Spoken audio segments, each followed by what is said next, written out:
ਕਿੰਨਾ ਕੁ ਰਲ ਕੇ ਜਿਹੜਾ ਇਹ ਚੱਲਦੇ ਹੈਗੇ ਆਉਣ ਵਾਲੇ ਸਮੇਂ 'ਚ, ਜਦ ਕਿ ਪੂਰੀ ਦੁਨੀਆ ਰਿਸੈਸ਼ਨ ਦੇ ਥਰੂ ਜਾ ਰਹੀ ਆ। ਅਮਰੀਕਾ ਦੇ ਵਿੱਚ ਵੀ ਇਸ ਟਾਈਮ ਦੇ ਉੱਤੇ ਬੜਾ ਬੁਰਾ ਹਾਲ ਆ ਲੋਕਾਂ ਦਾ, ਮਹਿੰਗਾਈ ਨੂੰ ਲੈ ਕੇ, ਇਨਫਲੇਸ਼ਨ ਨੂੰ ਲੈ ਕੇ। ਜੀ ਜੀ ਬਿਲਕੁਲ। ਸੋ ਕਾਫੀ ਜਿਹੜਾ ਹਰਜੋਤ ਸਿੰਘ ਜੀ ਚੁਣੌਤੀਆਂ ਭਰਪੂਰ ਵਕਤ ਜਿਹੜਾ ਹੈ ਆਪਾਂ ਨੂੰ ਦੇਖਣ ਨੂੰ ਮਿਲੇਗਾ। ਅਗਲੀ ਜਿਹੜੀ ਹਰਜੋਤ ਸਿੰਘ ਜੀ ਗੱਲ ਕਰਦੇ ਜਾਈਏ, ਸੁਪਰੀਮ ਕੋਰਟ ਦਾ ਸੈਸ਼ਨ ਚੱਲ ਰਿਹਾ। ਸੋ ਇਨ ਸੈਸ਼ਨ ਵੱਖ-ਵੱਖ ਕੇਸਿਸ ਜਿਹੜੇ ਆ ਉਹ ਸੁਣ ਰਹੇ ਆ। ਰੀਸੈਂਟਲੀ ਵੀਕ ਦੇ ਸ਼ੁਰੂਆਤ ਦੇ ਵਿੱਚ ਸੁਪਰੀਮ ਕੋਰਟ ਦੇ ਦੁਆਰਾ ਇੱਕ ਆਰਟਿਸਟ ਦੇ ਦੁਆਰਾ LGBT ਕਮਿਊਨਿਟੀ ਵਾਲੇ ਲੋਕਾਂ ਦੀ ਵੈਬਸਾਈਟ ਨਾ ਬਣਾਉਣ ਦਾ ਮਸਲਾ ਜਿਹੜਾ ਉੱਥੇ ਪਹੁੰਚਿਆ ਸੀਗਾ। ਉਹਦੇ ਵਿੱਚ ਲੱਗ ਰਿਹਾ ਵੀ ਕਹਿੰਦੇ ਵੀ ਆਰਟਿਸਟ ਦੇ ਹੱਕ ਦੇ ਵਿੱਚ ਫੈਸਲਾ ਜਿਹੜਾ ਉਹ ਆ ਸਕਦਾ, ਅਜੇ ਆਇਆ ਨਹੀਂ ਆ। ਉਧਰ ਫੈਡਰਲ ਇਲੈਕਸ਼ਨਸ ਦੇ ਭਵਿੱਖ ਨੂੰ ਲੈ ਕੇ ਵੀ ਸੁਪਰੀਮ ਕੋਰਟ ਇੱਕ ਕੇਸ ਨੂੰ ਜਿਹੜਾ ਉਹ ਡਿਸਕਸ ਕਰਨ ਜਾ ਰਿਹਾ ਹੈਗਾ ਆ। ਸੋ ਇਹਦੇ ਵਿੱਚ ਇੰਡੀਪੈਂਡੈਂਟ ਸਟੇਟ ਲੈਜਿਸਲੇਸ਼ਨ ਡਾਕਟਰੀਨ ਦੇ ਉੱਤੇ ਜਿਹੜਾ ਆ ਉਹ ਕਹਿੰਦੇ ਵੀ ਕੋਸ਼ਿਸ਼ ਕੀਤੀ ਗਈ ਸੀਗੀ ਟਰੰਪ ਹੋਣਾ ਦੇ ਦੁਆਰਾ 2020 ਦੇ ਇਲੈਕਸ਼ਨ ਦੇ ਨਤੀਜਿਆਂ ਨੂੰ ਉਲਟਣ ਦੇ ਲਈ, ਜਿਸ ਦੇ ਬਾਅਦ ਦੇ ਵਿੱਚ ਹੁਣ ਹੰਟਰ ਬਾਈਡਨ ਦੀਆਂ ਜਿਹੜੀਆਂ ਟਵਿੱਟਰ ਦੇ ਦੁਆਰਾ ਫਾਈਲਸ ਜਿਹੜੀਆਂ ਉੱਥੇ ਕੁਛ ਆਈਆਂ ਨੇ। ਉਸ ਤੋਂ ਬਾਅਦ ਦੇ ਵਿੱਚ ਰਾਸ਼ਟਰਪਤੀ ਸਾਬਕਾ ਜਿਹੜੇ ਟਰੰਪ ਆ ਉਹਨਾਂ ਨੇ ਇਹ ਕਿਹਾ ਵੀ ਉਸ ਪ੍ਰੋਸੈਸ ਨੂੰ ਹੁਣ ਖਾਰਜ ਕਰਕੇ ਤੇ ਜਾਂ ਦੁਬਾਰਾ ਇਲੈਕਸ਼ਨਾਂ ਕਰਾਓ ਤੇ ਜਾਂ ਫਿਰ ਮੈਨੂੰ ਜਿਹੜਾ ਆ ਉਹ ਜੇਤੂ ਜਿਹੜਾ ਇੱਕ ਹਿਸਾਬ ਦੇ ਨਾਲ ਘੋਸ਼ਿਤ ਜਿਹੜਾ ਉਹ ਕਰੋ। ਉਤੋਂ ਫੈਂਟਸ ਦੇ ਨਾਲ ਉਹਨਾਂ ਦਾ ਜਿਹੜਾ ਉਹ ਡਿਨਰ ਹੋਇਆ ਆ ਕੱਲ ਪਰਸੋਂ। ਮਿਚ ਮਕੌਨਲ ਕਹਿ ਰਹੇ ਸੀਗੇ ਵੀ ਜਿੱਦਾਂ ਦੀ ਇਹਨਾਂ ਨੇ ਕੰਸਟੀਟਿਊਸ਼ਨ ਨੂੰ ਲੈ ਕੇ ਟਰੰਪ ਹੋਣਾ ਨੇ ਆਪਣੇ ਜਿਹੜਾ ਬਿਆਨ ਦਿੱਤਾ ਆ ਇਹਨਾਂ ਦੇ ਭਵਿੱਖ ਨੂੰ ਲੈ ਕੇ ਵੀ ਦੁਬਾਰਾ ਪਤਾ ਨਹੀਂ ਕਦੀ ਰਾਸ਼ਟਰਪਤੀ ਬਣ ਸਕਣਗੇ ਜਾਂ ਨਹੀਂ ਬਣ ਸਕਣਗੇ। ਸੋ ਹੁਣ ਟਰੰਪ ਦਾ ਖੇਮੇ ਦੇ ਨਾਲੋਂ ਵੀ ਰਿਪਬਲਿਕਨ ਪਾਰਟੀ ਦਾ ਕੁਛ ਹਿੱਸਾ ਜਿਹੜਾ ਉਹ ਟੁੱਟਦਾ ਜਿਹੜਾ ਉਹ ਜਾ ਰਿਹਾ, ਇੱਦਾਂ ਪ੍ਰਤੀਤ ਜਿਹੜਾ ਇਸ ਟਾਈਮ ਹੋ ਰਿਹਾ ਆ। ਭਵਿੱਖ 'ਚ ਕੀ ਹੋਊਗਾ ਇਹ ਪਤਾ ਨਹੀਂ ਆ। ਸੋ ਪਰ ਇਹ ਆ ਵੀ ਜਿਹੜਾ ਹਰਜੋਤ ਸਿੰਘ ਜੀ ਇਹ ਸਾਰੇ ਮਸਲਾ ਇੱਥੋਂ ਜਿੱਥੋਂ ਸ਼ੁਰੂ ਹੋਇਆ ਆ ਉਸ ਨੂੰ ਲੈ ਕੇ ਹੁਣ ਸੁਪਰੀਮ ਕੋਰਟ ਦੇ ਵਿੱਚ ਫੈਡਰਲ ਇਲੈਕਸ਼ਨਸ ਦੀ ਜਿਹੜੀ ਆ ਉਹ ਉਸ ਦੇ ਉੱਤੇ ਹੁਣ ਕਿੱਦਾਂ ਦਾ ਪ੍ਰੋਸੈਸ ਹੋਣਾ ਚਾਹੀਦਾ, ਕਿਹੜਾ ਸਹੀ ਹੈ ਕਿਹੜਾ ਗਲਤ ਆ, ਉਸ ਨੂੰ ਲੈ ਕੇ ਸੁਪਰੀਮ ਕੋਰਟ ਦੇ ਵਿੱਚ ਜਿਹੜੀ ਸੁਣਵਾਈ ਆ ਉਹ ਹੋਣੀ ਆ। ਵੋਟਿੰਗ ਰਾਈਟ ਗਰੁੱਪਸ ਉਹ ਕਹਿੰਦੇ ਆ ਵੀ ਜਿੱਦਾਂ ਇਸ ਟਾਈਮ ਚੱਲ ਰਿਹਾ ਹੈਗਾ ਆ ਵੀ ਲਾ ਮੇਕਰ ਦੀ ਪੋਜੀਸ਼ਨ ਉਹ ਹੋਣੀ ਚਾਹੀਦੀ ਵੀ ਉਹ ਲੀਡ ਕਰਨ ਸਟੇਟ ਲੈਜਿਸਲੇਚਰ ਨੂੰ, ਤੇ ਉਹਦੇ ਕੋਲ ਐਬਸੋਲਿਊਟ ਅਥਾਰਟੀ ਹੋਣੀ ਚਾਹੀਦੀ ਆ ਵਿਦਆਊਟ ਜੁਡੀਸ਼ੀਅਲ ਓਵਰਸਾਈਟ। ਵੀ ਉਹਦੇ ਵਿੱਚ ਵੀ ਜਿਹੜਾ ਉਹ ਜਾਣ ਦੀ ਜ਼ਰੂਰਤ ਨਹੀਂ ਆ ਤੇ ਆਪਣੇ ਜਿਹੜੇ ਡਿਜ਼ਾਇਰਡ ਇਲੈਕਸ਼ਨ ਵਿਨਰਸ ਆ ਉਸ ਨੂੰ ਜਿਹੜਾ ਉਹਨਾਂ ਨੂੰ ਚੁਣਨ ਦੀ ਜਿਹੜੀ ਉਹ ਖੁੱਲ੍ਹ ਇਸ ਦੇ ਵਿੱਚ ਹੋਣੀ ਚਾਹੀਦੀ ਆ। ਪਰ ਹੁਣ ਇਹ ਜਿਹੜੀਆਂ ਥਿਊਰੀਜ਼ ਦੇ ਉੱਤੇ ਜਿਹੜੀਆਂ ਚਰਚਾਵਾਂ ਚੱਲ ਰਹੀਆਂ ਆ, ਕਈ ਕਹਿੰਦੇ ਆ ਵੀ ਜਿਹੜੇ ਇਸ ਟਾਈਮ ਨੈਸੈਸਰੀ ਚੈਕਸ ਐਂਡ ਬੈਲੈਂਸਿਸ ਹੈਗੇ ਆ ਉਸ ਨੂੰ ਅਬੋਲਿਸ਼ ਜਿਹੜਾ ਉਹ ਕਰ ਦਿੱਤਾ ਜਾਵੇ। ਟਾਈਮ ਟੈਸਟਡ ਇਲੈਕਸ਼ਨ ਸਿਸਟਮਸ ਆ ਉਹ ਕਹਿੰਦੇ ਵੀ ਜੇ ਇਸ ਦੇ ਉਲਟ ਫੈਸਲਾ ਆਉਂਦਾ ਹੈ ਉਸ ਨੂੰ ਪੂਰੀ ਤਰ੍ਹਾਂ ਅਪ ਐਂਡ ਜਿਹੜਾ ਉਹ ਕਰ ਦੇਣਗੇ, ਵੀ ਕਾਫੀ ਜ਼ਿਆਦਾ ਹਿਲਜੁਲ ਇਸ ਦੇ ਵਿੱਚ ਹੋ ਜਾਊਗੀ। ਪਰ ਹੁਣ ਦੇਖੋ ਸੁਪਰੀਮ ਕੋਰਟ ਕੀ ਇਸ ਦੇ ਉੱਤੇ ਹਰਜੋਤ ਸਿੰਘ ਜੀ ਫੈਸਲਾ ਜਿਹੜਾ ਆ ਉਹ ਸੁਣਾਊਗੀ। ਕਹਿੰਦੇ 4 ਜਿਹੜੇ ਕੰਜ਼ਰਵੇਟਿਵ ਜਸਟਿਸ ਹੈਗੇ ਨੇ ਉਹ ਇਸ ਦੀ ਸੁਣਵਾਈ ਲੈਣ ਨੂੰ ਕਾਫੀ ਇੰਟਰਸਟਿਡ ਜਿਹੜੇ ਉਹ ਨਜ਼ਰ ਜਿਹੜੇ ਉਹ ਆਏ ਹੈਗੇ ਆ। ਸੋ ਲੈਟਸ ਸੀ ਅੱਗੇ ਜਿਹੜਾ ਆ ਹੁਣ ਅੱਗੇ ਕੀ ਬਣਦਾ ਹੈਗਾ ਆ। ਪਰ ਇਹ ਇੱਕ ਅਹਿਮ ਜਿਹੜਾ ਕੇਸ ਆ ਸੁਪਰੀਮ ਕੋਰਟ ਦੇ ਵਿੱਚ ਸੁਣਵਾਈ ਅਧੀਨ ਚੱਲ ਰਿਹਾ ਹੈ। ਅਗਲੀ ਖਬਰ ਚਾਈਨਾ ਤੋਂ ਆ ਰਹੀ ਆ। ਅੱਜ ਚਾਈਨਾ ਨੇ ਕਿਹਾ ਵੀ ਉਹ ਲਗਭਗ ਸਾਰੇ ਹੀ ਜੋ ਉਹਨਾਂ ਨੇ ਕੰਡੀਸ਼ਨਸ ਲਾਈਆਂ ਸੀਗੀਆਂ ਕੋਵਿਡ ਦੇ ਸੰਬੰਧ ਦੇ ਵਿੱਚ ਉਹਨਾਂ ਨੂੰ ਖਤਮ ਕਰਨ ਜਾ ਰਹੇ ਆ। ਪਿਛਲੇ ਹਫ਼ਤਿਆਂ ਦੇ ਵਿੱਚ ਚਾਈਨਾ 'ਚ ਬਹੁਤ ਵੱਡੇ ਪ੍ਰੋਟੈਸਟ ਹੋਏ ਸੀ। ਕੁਆਰੰਟੀਨ ਕੈਂਪ ਜੋ ਸੈੱਟ ਕੀਤੇ ਗਏ ਸੀ, ਕਈ ਵਾਰ ਲੋਕਾਂ ਨੂੰ ਜੋ ਵੱਖ-ਵੱਖ ਬਿਲਡਿੰਗਸ ਆ ਕੈਂਪ ਬਣਾਏ ਗਏ ਆ ਉੱਥੇ ਰਹਿਣਾ ਪੈਂਦਾ ਸੀ ਜਿਨ੍ਹਾਂ ਨੂੰ ਕਰੋਨਾ ਹੋ ਜਾਂਦਾ ਸੀ। ਅੱਜ ਚਾਈਨਾ ਨੇ ਅਨਾਊਂਸ ਕਰ ਦਿੱਤਾ ਆ ਵੀ ਉਹ ਸਾਰੀਆਂ ਕੰਡੀਸ਼ਨਸ ਅਸੀਂ ਰਿਮੂਵ ਕਰਨ ਜਾ ਰਹੇ ਹਾਂ। ਜੇ ਕਿਸੇ ਦੇ ਕੋਲ ਮਾਈਲਡ ਕਰੋਨਾ ਹੈਗਾ ਆ, ਥੋੜ੍ਹਾ ਬਹੁਤਾ ਬਿਮਾਰ ਆ, ਉਹਦੇ ਘਰ ਦੇ ਵਿੱਚ ਹੀ ਉਹ ਰਹਿ ਸਕਦਾ ਹੈਗਾ। ਹਾਲਾਂਕਿ 30,000 ਦੇ ਕਰੀਬ ਹਰ ਰੋਜ਼ ਕੇਸ ਚਾਈਨਾ ਦੇ ਵਿੱਚ ਆ ਰਹੇ ਹੈਗੇ ਆ। ਪਹਿਲਾਂ ਚਾਈਨਾ ਦੇ ਵਿੱਚ ਇਹ ਸੀ ਵੀ ਲੋਕਾਂ ਨੂੰ ਫੋਰਸ ਕੀਤਾ ਜਾਂਦਾ ਸੀ ਜੇ ਤੁਹਾਨੂੰ ਕੋਵਿਡ ਹੋ ਜਾਂਦਾ ਤੇ ਤੁਹਾਨੂੰ ਕੁਆਰੰਟੀਨ ਜੋ ਕੈਂਪ ਬਣਾਏ ਸੀ ਉਹਨਾਂ ਦੇ ਵਿੱਚ ਰਹਿਣਾ ਪੈਂਦਾ ਸੀਗਾ। ਤੇ ਫਲੋਟ ਜਿਹੜੇ ਟੈਸਟ ਬਹੁਤ ਸਾਰੇ ਕਿਤੇ ਜਾਂਦੇ, ਤੁਸੀਂ ਗੇਮ ਤੇ ਜਾਂਦੇ ਆ, ਹੋਰ ਕਿ ਕਈ ਜਿਹੜੀਆਂ ਬਿਲਡਿੰਗ ਸੀਆਂ ਉਹਨਾਂ 'ਚ ਐਂਟਰ ਹੁੰਦੇ ਆ ਤੇ ਤੁਹਾਨੂੰ ਟੈਸਟ ਕਰਾਉਣੇ ਪੈਂਦੇ ਸੀ ਹਰ ਰੋਜ਼। ਸੋ ਉਹਨਾਂ ਤੋਂ ਵੀ ਜਿਹੜਾ ਉਹਨਾਂ ਨੇ ਕੁਛ ਛੋਟ ਦਿੱਤੀ ਆ। ਸਕੂਲ ਵੀ ਉਹਨਾਂ ਨੇ ਇਹ ਕਿਹਾ ਵੀ ਹੁਣ ਖੁੱਲੇ ਰਹਿ ਸਕਦੇ ਹੈਗੇ ਆ। ਜੇ ਜ਼ਿਆਦੇ ਕੋਈ ਕੈਂਪਸ ਆਊਟਬ੍ਰੇਕ ਨਹੀਂ ਹੁੰਦਾ, ਵੀ ਜ਼ਿਆਦੇ ਵੱਡੀ ਗਿਣਤੀ ਦੇ ਵਿੱਚ ਆਊਟਬ੍ਰੇਕ ਨਹੀਂ ਹੁੰਦਾ ਹੈਗਾ। ਤੇ ਲੋਕਾਂ ਨੂੰ ਘਰ ਦੇ ਵਿੱਚ ਰਹਿਣਾ ਹੁਣ ਬੈਟਰ ਰਹੂਗਾ। ਸੋ ਕਿਉਂਕਿ ਇਹਦਾ ਮਤਲਬ ਇਹ ਆ ਵੀ ਐਡਾ ਵੱਡਾ ਪ੍ਰੋਟੈਸਟ ਹੋਇਆ, ਉਸ ਨੂੰ ਦੇਖਦੇ ਹੋਏ ਚਾਈਨਾ ਦੀ ਸਰਕਾਰ ਨੇ ਹੁਣ ਇਹ ਡਿਸੀਜਨ ਲਿਆ ਹੈਗਾ। ਚਾਈਨਾ ਹਜੇ ਤੱਕ ਵੀ ਆਲਮੋਸਟ ਜੋ ਬਾਕੀ ਬਾਹਰ ਦੇ ਮੁਲਕਾਂ ਦੇ ਲੋਕ ਆ, ਇੰਟਰਨੈਸ਼ਨਲ ਟਰੈਵਲਰਸ ਆ, ਉਹਨਾਂ ਨੂੰ ਬੰਦ ਸੀਗਾ। ਹੁਣ ਉਹ ਕਹਿ ਰਹੇ ਆ ਵੀ ਅਗਲੇ ਸਾਲ ਇਹ ਵੀ ਜਿਹੜਾ ਆ ਖੁੱਲ ਸਕਦਾ ਹੈਗਾ ਆ। 1.4 ਬਿਲੀਅਨ ਪੋਪੂਲੇਸ਼ਨ ਵਾਲਾ ਮੁਲਕ, ਉਹਦੇ ਜਿਹੜਾ ਹੈਲਥ ਕੇਅਰ ਸਿਸਟਮ ਹਾਲਾਂਕਿ ਸਟਰੋਂਗ ਆ ਉੱਥੇ ਕਹਿੰਦੇ, ਪਰ ਜਿਸ ਹਿਸਾਬ ਨਾਲ ਕੇਸ ਵੱਧ ਰਹੇ ਸੀ, ਇਸ ਗੱਲ ਨੂੰ ਉਹ ਡਰਦੇ ਹੋਏ ਕਹਿ ਰਹੇ ਸੀ ਕਿ ਨਹੀਂ, ਅਸੀਂ ਕੁਆਰੰਟੀਨ ਕਰਨਾ ਆ, ਵਾਰ-ਵਾਰ ਇੰਨਾ ਜ਼ਿਆਦਾ ਚੈੱਕ ਕਰ ਰਹੇ ਸੀ। ਕਹਿੰਦੇ ਵੀ ਚਾਈਨੀਜ਼ ਨਿਊ ਈਅਰ ਜਿਹੜਾ ਜਨਵਰੀ 2023 ਦੇ ਵਿੱਚ ਹੈਗਾ ਆ, ਉਸ ਟਾਈਮ ਦੇ ਉੱਤੇ ਲੋਕਾਂ ਦੀ ਬਹੁਤ ਮੂਵਮੈਂਟ ਹੁੰਦੀ ਆ, ਹਨਾ, ਉਹਨਾਂ ਦੇ 2 ਵੀਕ ਛੁੱਟੀਆਂ ਹੁੰਦੀਆਂ ਹੈਗੀਆਂ। ਉਸ ਟਾਈਮ ਦੇ ਉੱਤੇ ਜੋ ਚਾਈਨਾ ਆ, ਬਾਹਰਲੇ ਮੁਲਕਾਂ ਦੇ ਲੋਕਾਂ ਲਈ ਵੀ ਖੋਲਿਆ ਜਾ ਸਕਦਾ ਹੈ। ਜੀ ਬਿਲਕੁਲ, ਜ਼ੀਰੋ ਕੋਵਿਡ ਪਾਲਿਸੀ ਦੇ ਨਾਲੋਂ ਆਪਣੇ ਆਪ ਨੂੰ ਜਿਹੜਾ ਉਹ ਵੱਖ ਕਰਨ ਜਾ ਰਹੇ ਆ। ਪ੍ਰੋਟੈਸਟ ਹੁਣ ਇਹ ਨਹੀਂ ਪਤਾ, ਹੁਣ ਤਾਂ ਉਹਨਾਂ ਨੇ ਪੂਰੀ ਤਰ੍ਹਾਂ ਉੱਥੇ ਹਰਜੋਤ ਸਿੰਘ ਜੀ ਰੋਕ ਲਾ ਦਿੱਤੀ ਆ। ਕੁਛ ਨੂੰ ਹੁਣ ਕੁਛ ਪਤਾ ਨਹੀਂ ਆ ਵੀ ਉੱਥੇ ਕੁਛ ਚੱਲੂਗਾ ਕਿ ਨਹੀਂ ਚੱਲੂਗਾ, ਚੱਲ ਰਿਹਾ ਹੈ ਕਿ ਨਹੀਂ ਚੱਲ ਰਿਹਾ, ਪਰ ਹੁਣ ਬਾਹਰ ਕੋਈ ਖਬਰ ਤਾਂ ਜਿਹੜੀ ਉਹ ਨਹੀਂ ਆ ਰਹੀ। ਪਰ ਲੋਕ ਚੰਗੇ ਜਿਹੜੇ ਖਾਸੇ ਤੰਗ ਪਰੇਸ਼ਾਨ ਸੀਗੇ। ਚਾਈਨਾ ਨੇ ਇਹ ਪਾਲਿਸੀ ਜਿਹੜੀ ਜ਼ੀਰੋ ਕੋਵਿਡ ਪਾਲਿਸੀ ਦੇ ਤਹਿਤ ਇਹ ਰੁਖ ਅਪਣਾਇਆ ਸੀਗਾ। ਜਦੋਂ ਵੀ ਕਿਸੇ ਨੂੰ ਵੀ ਹੁੰਦਾ ਵੀ ਚਾਹੇ ਕਿਸੇ ਨੂੰ ਸਿੰਪਟਮ ਹੈਗੇ ਆ, ਨਹੀਂ ਹੈਗੇ ਆ, ਚੱਕ ਕੇ ਬੇਸਿਕਲੀ ਪਿੰਜਰੇ 'ਚ ਬੰਦ ਕਰਨ ਵਾਲੀ ਗੱਲ ਬਣ ਜਾਂਦੀ ਸੀ। ਇਹਨਾਂ ਨੇ ਆਪਣੇ ਸਪੈਸ਼ਲ ਜਿਹੜੇ ਅਲੱਗ ਰਹਿਣ ਵਾਲੇ, ਆਈਸੋਲੇਸ਼ਨ ਵਾਲੇ ਜਿਹੜੇ 90 ਹਜ਼ਾਰ ਲੋਕਾਂ ਦੇ ਇਹਨਾਂ ਨੇ ਯੂਨਿਟ ਜਿਹੜੀ ਉਹ ਬਣਾ ਕੇ ਇੱਕ ਥਾਂ ਦੇ ਉੱਤੇ ਰੱਖੇ ਸੀਗੇ। ਸੋ ਇਹਨਾਂ ਨੇ ਧੱਕਾ ਜਿਹੜਾ ਬਹੁਤ ਕੀਤਾ ਆ, ਕਰਦੇ ਆ ਰਹੇ ਆ, ਤੇ ਗਾਂਹ ਵੀ ਇਹਨਾਂ ਤੋਂ ਕੋਈ ਬਹੁਤੀ ਉਮੀਦ ਹੋਰ ਐਕਸਟਰਾ ਜਿਹੜੀ ਉਹ ਨਹੀਂ ਲੱਗ ਰਹੀ ਹੈਗੀ। ਇਸ ਪੂਰੇ ਮਾਮਲੇ ਦੇ ਵਿੱਚ ਹਰਜੋਤ ਸਿੰਘ, ਜਦੋਂ ਇਹ ਪ੍ਰੋਟੈਸਟ ਹੋਏ, ਐਪਲ ਦੇ ਉੱਤੇ ਵੀ ਕਈ ਤਰੀਕੇ ਦੇ ਸਵਾਲ ਜਿਹੜੇ ਉਹ ਡਿੱਗੇ। ਸ਼ੁਰੂਆਤ ਦੇ ਵਿੱਚ ਕੀ ਹੋਇਆ, 에ਅਰ ਡ੍ਰੌਪ ਦੇ ਨਾਲ ਇੱਕ ਦੂਜੇ ਨੂੰ ਉਹਨਾਂ ਨੇ ਆਈਫੋਨਸ ਦੇ ਉੱਤੇ ਵੀਡੀਓਜ਼ ਤੇ ਉਹ ਜਿਹੜੀਆਂ ਸ਼ੇਅਰ ਕਰ ਲਈਆਂ, ਪਰ ਐਪਲ ਦੇ ਉੱਤੇ ਆਈਦਰ ਆਬਵੀਅਸਲੀ ਚਾਈਨਾ ਨੇ ਜਿਹੜਾ ਜ਼ੋਰ ਪਾਇਆ, ਉਹਨਾਂ ਨੇ ਉਹਨਾਂ ਦਾ ਸੌਫਟਵੇਅਰ ਅਪਡੇਟ ਸਾਰਿਆਂ ਦਾ ਕਰ ਦਿੱਤਾ, ਜਿਸ ਦੇ ਨਾਲ 에ਅਰ ਡ੍ਰੌਪਸ ਦੀਆਂ ਇਹ ਜਿਹੜੀਆਂ ਵੀਡੀਓਜ਼ ਆ ਉਹ ਅੱਗੇ ਤੋਂ ਅੱਗੇ ਪਹੁੰਚਣੀਆਂ ਜਿਹੜੀਆਂ ਉਹ ਬੰਦ ਹੋ ਗਈਆਂ। ਸੋ ਚਾਈਨਾ ਦਾ ਸ਼ਿਕੰਜਾ ਇੰਨਾ ਕੁ ਜ਼ਿਆਦਾ ਜਿਹੜਾ ਉਹ ਕੱਸਿਆ ਹੋਇਆ ਆ ਵੀ $1 ਟ੍ਰਿਲੀਅਨ ਕੰਪਨੀ ਜਿਨ੍ਹਾਂ ਦਾ ਪੂਰਾ ਦਬਦਬਾ ਆ ਪੂਰੀ ਦੁਨੀਆ ਭਰ ਦੇ ਵਿੱਚ, ਉਹ ਵੀ ਇਹਨਾਂ ਦੇ ਮੂਹਰੇ ਗੋਡੇ ਟੇਕ ਕੇ ਜਿਹੜੇ ਉਹ ਬੈਠੇ ਹੈਗੇ ਆ। ਦੁਨੀਆ ਕਈ ਵਾਰੀ ਇਹਨਾਂ ਕੰਪਨੀਆਂ ਨੂੰ ਬੜੀਆਂ ਸਾਊ, ਬੜੀਆਂ ਚੰਗੀਆਂ ਜਿਹੜੀਆਂ ਉਹ ਸਮਝਦੀਆਂ ਆ, ਪਰ ਜਦੋਂ ਇਹੋ ਜਿਹੇ ਮੁਲਕਾਂ ਦੇ ਵਿੱਚ ਉਹ ਜਾਂਦੀਆਂ ਨੇ ਤਾਂ ਉਹ ਇੱਕੋ ਜਿਹੀਆਂ ਹੀ ਬਾਕੀਆਂ ਵਾਂਗੂ ਹੀ ਜਿਹੜੇ ਉਹ ਬਿਹੇਵ ਉੱਥੇ ਕਰ ਰਹੀਆਂ ਹੁੰਦੀਆਂ। ਸੋ ਚਾਈਨਾ ਦੇ ਦੁਆਰਾ ਜ਼ੀਰੋ ਕੋਵਿਡ ਸਟ੍ਰੈਟਜੀ ਨੂੰ ਤਕਰੀਬਨ 3 ਸਾਲਾਂ ਬਾਅਦ ਕਹਿ ਸਕਦੇ ਹਾਂ ਹਰਜੋਤ ਸਿੰਘ ਜੀ, ਇਸ ਨੂੰ ਤੀਜਾ ਸਾਲ ਉਸਦਾ ਜਿਹੜਾ ਉਹ ਚੱਲ ਰਿਹਾ, ਵੀ ਉਸ ਨੂੰ ਹਟਾਉਣ ਵੱਲ ਨੂੰ ਜਿਹੜਾ ਹੌਲੀ ਹੌਲੀ ਵੱਧ ਰਹੇ ਆ। ਇਹ ਨਹੀਂ ਆ ਵੀ ਉਹਨਾਂ ਨੇ ਪੂਰੀ ਖੋਲ ਦੇ ਦਿੱਤੀ, ਬਸ ਉਹੀ ਇਹ ਸਿੰਪਟੋਮੈਟਿਕ ਜਾਂ ਮਾਈਲਡ ਸਿੰਪਟਮਸ ਵਾਲਿਆਂ ਨੂੰ ਇਹ ਕਿਹਾ ਆ ਤੁਸੀਂ ਘਰੇ ਬਹਿ ਕੇ ਆਈਸੋਲੇਸ਼ਨ ਕਰਨੀ ਆ, ਉਹ ਤੁਹਾਨੂੰ ਪਿੰਜਰਿਆਂ 'ਚ ਨਹੀਂ ਅਸੀਂ ਬੰਦ ਕਰਾਂਗੇ, ਪਰ ਇਹ ਨਹੀਂ ਆ ਵੀ ਉਹਨਾਂ ਨੂੰ ਖੁੱਲੇ ਘੁੰਮਣ ਦੀ ਜਿਹੜੀ ਉਹਨਾਂ ਨੇ ਅਜੇ ਆਜ਼ਾਦੀ ਦੇ ਦਿੱਤੀ ਹੋਵੇ। ਜੀ, ਅਗਲੀ ਖਬਰ ਵੱਲ ਚਲੀਏ। ਅੱਜ ਟਾਈਮ ਮੈਗਜ਼ੀਨ ਨੇ ਪਰਸਨ ਆਫ ਦਾ ਈਅਰ ਜੋ ਆ ਯੂਕਰੇਨ ਦੇ ਪ੍ਰੈਜ਼ੀਡੈਂਟ ਵਲਾਡੀਮੀਰ ਜ਼ੈਲੈਂਸਕੀ ਤੇ ਸਪਿਰਿਟ ਆਫ ਯੂਕਰੇਨ, ਉਹਨੂੰ ਜਿਹੜਾ ਡੈਡੀਕੇਟ ਕੀਤਾ ਹੈਗਾ। ਅੱਜ ਦਸੰਬਰ 7, 2023 ਨੂੰ ਜੋ ਟਾਈਮ ਮੈਗਜ਼ੀਨ ਪਬਲਿਸ਼ ਹੋਇਆ, ਉਹਨਾਂ ਦੇ ਫਰੰਟ ਪੇਜ ਦੇ ਉੱਤੇ ਯੂਕਰੇਨ ਦੇ ਪ੍ਰੈਜ਼ੀਡੈਂਟ ਜ਼ੈਲੈਂਸਕੀ ਜੋ ਕਿ 44 ਸਾਲਾਂ ਦੀ ਆ, ਉਹਨਾਂ ਦੀ ਫੋਟੋ ਲਾਈ ਆ ਐਜ਼ ਏ ਹੀਰੋ।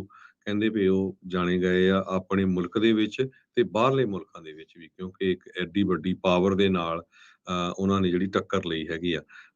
ਲਗਭਗ 10 ਮਹੀਨੇ ਹੋ ਗਏ ਆ। ਫਰਵਰੀ ਦੇ ਵਿੱਚ ਅਟੈਕ ਕੀਤਾ ਸੀ ਰਸ਼ੀਆ ਨੇ ਯੂਕਰੇਨ ਦੇ ਸ਼ਹਿਰਾਂ ਦੇ ਉੱਤੇ, ਤੇ ਉਸ ਟਾਈਮ ਦੇ ਉੱਤੇ ਉਹ ਫਾਈਟ ਦੇ ਨਾਲ ਲੱਗ ਗਏ ਤੇ ਉਹਨਾਂ ਨੇ ਕੋਈ ਵੀ ਸ਼ਹਿਰ ਜਿਹੜਾ ਛੱਡਣ ਤੋਂ ਮਨਾ ਕਰ ਦਿੱਤਾ। ਹਾਲਾਂਕਿ ਕੀਵ, ਖਰਸਨ, ਹੋਰ 4 ਸ਼ਹਿਰ ਆਪਣੇ ਕਬਜ਼ੇ 'ਚ ਵੀ ਲੈ ਲਿਆ ਸੀ। ਉਹ ਤੋਂ ਬਾਅਦ ਵਾਪਸ ਯੂਕਰੇਨ ਵਾਲਿਆਂ ਨੇ 1-2 ਸ਼ਹਿਰ ਲੈ ਲਏ ਹੈਗੇ ਆ।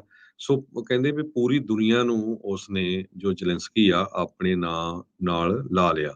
ਇਹ ਆਪਾਂ ਦੇਖਦੇ ਹਾਂ ਵੀ ਮੈਜੋਰਟੀ ਦੇ ਜਿਹੜੇ ਮੁਲਕ ਹੈਗੇ ਆ ਪੂਰੀ ਦੁਨੀਆ ਦੇ ਵਿੱਚ, ਉਹ ਇਸ ਟਾਈਮ ਯੂਕਰੇਨ ਦੀ ਜਿਹੜੀ ਮਦਦ ਆ ਉਹ ਕਰ ਰਹੇ ਆ, ਤੇ ਯੂਕਰੇਨ ਦੇ ਲੋਕਾਂ ਦਾ ਜਿਹੜਾ ਲੜਨ ਦਾ ਹੌਸਲਾ ਆ, ਉਹ ਸਪਿਰਿਟ ਜਿਹੜੀ ਆ ਉਹਨਾਂ ਦੇ ਵਿੱਚ, ਉਸ ਨੂੰ ਵੀ ਜਿਹੜਾ ਆ ਟਾਈਮ ਮੈਗਜ਼ੀਨ ਨੇ ਆਪਣੇ ਫਰੰਟ ਪੇਜ ਦੇ ਉੱਤੇ ਲਾਇਆ ਹੈਗਾ ਆ।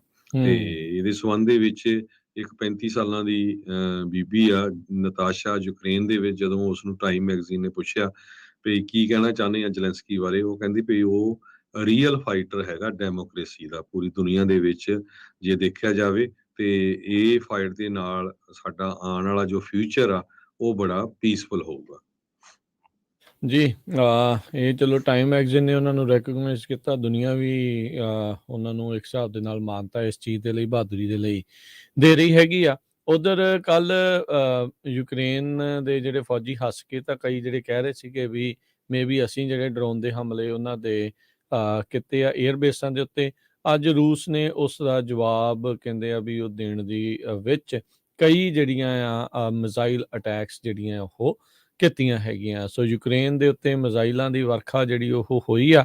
ਉਧਰ ਰੂਸ ਨੇ ਇੱਕ ਵਾਰੀ ਫੇਰ ਕਲੈਸ਼ ਬਿਟਵੀਨ ਨਿਊਕਲੀਅਰ ਪਾਵਰਸ ਦੀ ਜਿਹੜੀ ਚੇਤਾਵਨੀ ਆ ਉਹ ਦਿੱਤੀ ਹੈਗੀ ਆ। ਰਸ਼ੀਅਨ ਬੇਸਿਸ ਦੇ ਉੱਤੇ ਡਰੋਨ ਟਾਰਗੇਟ ਤੋਂ ਬਾਅਦ ਦੇ ਵਿੱਚ ਇਹ ਵਾਪਰਿਆ ਹੈਗਾ ਆ। ਯਾਦ ਹੋਣਾ ਹਰਜੋਤ ਸਿੰਘ ਜੀ, ਪਿਛਲੇ ਕੁਛ ਮਹੀਨੇ ਪਹਿਲਾਂ ਵੀ ਇਦਾਂ ਹੀ ਰੂਸ ਦੇ ਅੰਦਰ ਇੱਕ ਧਮਾਕਾ ਹੋਇਆ ਸੀ। ਉਸ ਤੋਂ ਬਾਅਦ ਦੇ ਵਿੱਚ ਰੂਸ ਨੇ ਤਾਬੜਤੋੜ ਜਿਹੜੀਆਂ ਮਿਜ਼ਾਈਲਾਂ ਆ ਉਹ ਯੂਕਰੇਨ ਦੇ ਉੱਤੇ ਸਿੱਟੀਆਂ ਸੀ, ਜਿਸ ਦੇ ਨਾਲ ਉਹਨਾਂ ਦਾ ਜਿਹੜਾ ਪਾਵਰ ਦਾ, ਐਨਰਜੀ ਦਾ ਜਿਹੜਾ ਖੇਤਰ ਆ, ਇਨਫਰਾਸਟ੍ਰਕਚਰ ਢਾਂਚਾ ਆ, ਉਹ ਕਾਫੀ ਨੁਕਸਾਨਿਆ ਗਿਆ ਸੀਗਾ। ਸੋ ਕਹਿੰਦੇ ਵੀ ਹੁਣ ਰੂਸ ਇੱਕ ਵਾਰੀ ਫੇਰ ਉਸੇ ਹੀ ਸਟ੍ਰੈਟਜੀ ਦੇ ਤਹਿਤ ਇਹਨਾਂ ਨੇ ਜਿਹੜੇ ਹਮਲੇ ਆ ਉਹ ਦੁਬਾਰਾ ਸ਼ੁਰੂ ਕਰ ਦਿੱਤੇ ਹੈਗੇ ਆ। ਸੋ ਹੁਣ ਦੇਖੋ ਹਰਜੋਤ ਸਿੰਘ ਜੀ ਅੱਗੇ ਕੀ ਬਣਦਾ ਹੈਗਾ ਆ। ਫੋਰਨ ਮਿਨਿਸਟਰ ਸਰਗੇਈ ਲੈਵਰੋਵ ਜਿਹੜੇ ਕਿ ਬਹੁਤ ਨਜ਼ਦੀਕੀ ਐਡਵਾਈਜ਼ਰ ਨੇ ਵਲਾਦੀਮੀਰ ਪੁਤਿਨ ਦੇ ਕਈ ਦਹਾਕਿਆਂ ਤੋਂ, ਉਹਨਾਂ ਨੇ ਨਾਟੋ ਦੀ ਅਲਾਇੰਸ ਦੀ ਜਿਹੜੀ ਸਪੋਰਟ ਆ ਯੂਕਰੇਨ ਨੂੰ ਜਿਹੜੀ ਮਿਲ ਰਹੀ ਆ, ਉਸ ਨੂੰ ਰੂਸ ਦੇ ਪ੍ਰਤੀ ਇੱਕ ਗੰਭੀਰ ਖਤਰੇ ਦੇ ਵਜੋਂ ਜਿਹੜਾ ਉਹ ਗਰਦਾਨਿਆ ਹੈਗਾ ਆ। ਕਹਿੰਦੇ ਵੀ ਇਹਦਾ ਨਾਲ ਹੀ ਇਸ ਤੇ ਚੇਤਾਵਨੀ ਦਿੱਤੀ ਆ ਵੀ ਇਹ ਇੱਕ ਰਿਸਕ ਬਣ ਜਾਂਦਾ ਆ ਵੀ ਨਿਊਕਲੀਅਰ ਪਾਵਰਸ ਦੇ ਦਰਮਿਆਨ ਸਿੱਧਾ ਕਲੈਸ਼ ਜਿਹੜਾ ਉਹ ਹੋ ਸਕਦਾ ਆ, ਜਿਸ ਦੇ ਬਹੁਤ ਹੀ ਗੰਭੀਰ ਸਿੱਟੇ ਜਿਹੜੇ ਆ, ਨੁਕਸਾਨ ਦੇ ਸਿੱਟੇ ਜਿਹੜੇ ਇਸ ਦੇ ਵਿੱਚ ਨਿਕਲ ਸਕਦੇ ਹੈਗੇ ਆ। ਸੋ ਰੂਸ ਦੇ ਦੁਆਰਾ ਲਗਾਤਾਰ ਯੂਕਰੇਨੀ ਸਿਵਿਲੀਅਨ ਇਨਫਰਾਸਟ੍ਰਕਚਰ ਦੇ ਉੱਤੇ ਇਹ ਹਮਲੇ ਕੀਤੇ ਗਏ ਆ।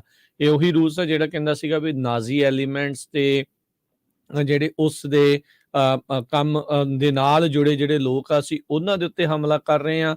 ਸਿਰਫ ਜਿਹੜੇ ਯੂਕਰੇਨੀ ਫੌਜੀ ਆ ਜਾਂ ਉਹਨਾਂ ਦੇ ਢਾਂਚੇ ਦੇ ਉੱਤੇ ਹਮਲਾ ਕਰਾਂਗੇ, ਪਰ ਇਹਨਾਂ ਨੇ ਆਮ ਸਿਵਿਲੀਅਨਸ ਦੇ ਉਸ ਢਾਂਚੇ ਨੂੰ ਵੀ ਇਸ ਹਮਲੇ ਦੇ ਵਿੱਚੋਂ ਜਿਹੜਾ ਉਹ ਨਹੀਂ ਛੱਡਿਆ। ਤੇ ਇੱਕ ਹਿਸਾਬ ਦੇ ਨਾਲ ਯੂਕਰੇਨ ਨੂੰ ਠੰਡ ਦੇ ਵਿੱਚ ਜਿਹੜੇ ਆ ਉਹ ਮਰਨ ਦੇ ਲਈ ਜਿਹੜੇ ਉਹ ਛੱਡ ਰਹੇ ਨੇ, ਕਿਉਂਕਿ ਕੰਟਰੀ ਦਾ ਐਨਰਜੀ ਗ੍ਰਿਡ ਆ, ਉਸਦੇ ਕਈ ਜਿਹੜੇ ਹਿੱਸੇ ਆ ਉਹ ਇਸ ਟਾਈਮ ਇਹਨਾਂ ਹਮਲਿਆਂ ਦੇ ਵਿੱਚ ਨੁਕਸਾਨੇ ਗਏ ਨੇ।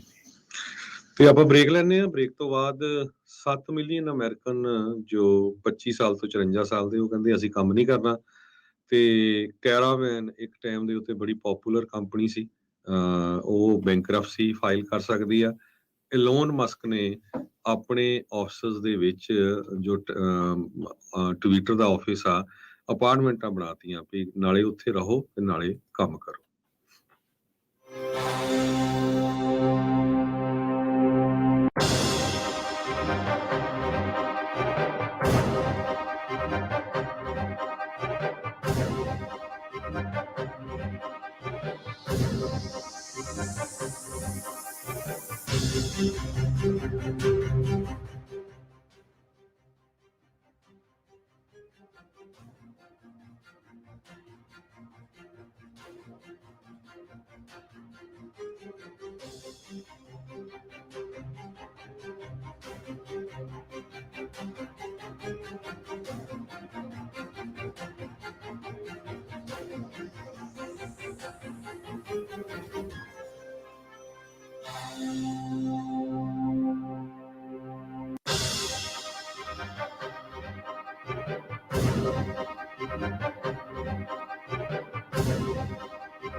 ਪੰਜਾਬੀ ਰੇਡੀਓ USA ਸੁਣ ਰਹੇ ਸਾਰੇ ਸਰੋਤਿਆਂ ਨੂੰ ਇੱਕ ਵਾਰੀ ਫੇਰ ਜੀ ਆਇਆਂ ਨੂੰ ਸਵਾਗਤ ਹੈ। ਸਤਿ ਸ਼੍ਰੀ ਅਕਾਲ ਹਰਜੋਤ ਸਿੰਘ ਜੀ, ਸਵਾਗਤ ਹੈ। ਸਤਿ ਸ਼੍ਰੀ ਅਕਾਲ ਜੀ। ਸਤਿ ਸ਼੍ਰੀ ਅਕਾਲ, ਧੰਨਵਾਦ ਜੀ ਆਇਆਂ ਨੂੰ।